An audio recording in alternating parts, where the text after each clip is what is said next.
Online seller sa Santa Rosa City, Laguna na hold up habang naka-live selling sa social media. Mga suspect sumuko. Isa sa mga nang hold up kapitbahay ng biktima. Tutukan yan sa report ni Denise Abante.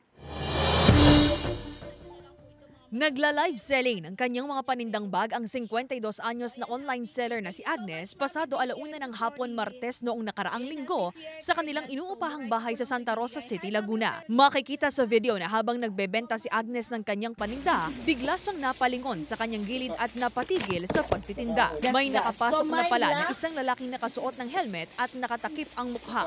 Itinaob nito ang cellphone na gamit ng biktima at tinutukan umano siya ng baril at pinadapa. Ang isang kasama nitong lalaki nakabantay daw sa labas ng pinto. Ito pa. Ibarin mo mga lasi. Ibarin mo lahat.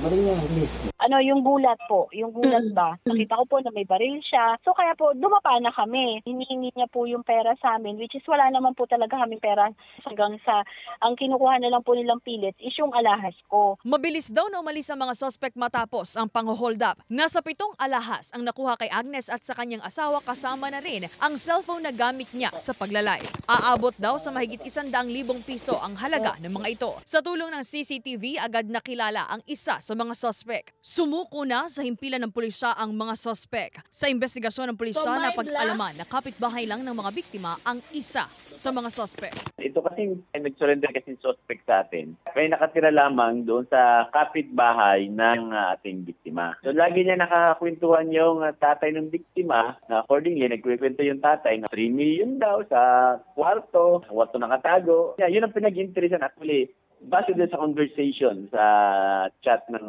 dalawang suspect. Inihahanda na ang kasong robbery na isasampa sa dalawang suspect. Sinusubukan pa ng GMA Regional TV Balitang Southern Tagalog na makuhanan ng pahayag ang mga suspect. Samantala, isang aral naman daw ang natutunan ng online seller na si Agnes sa pangyayari.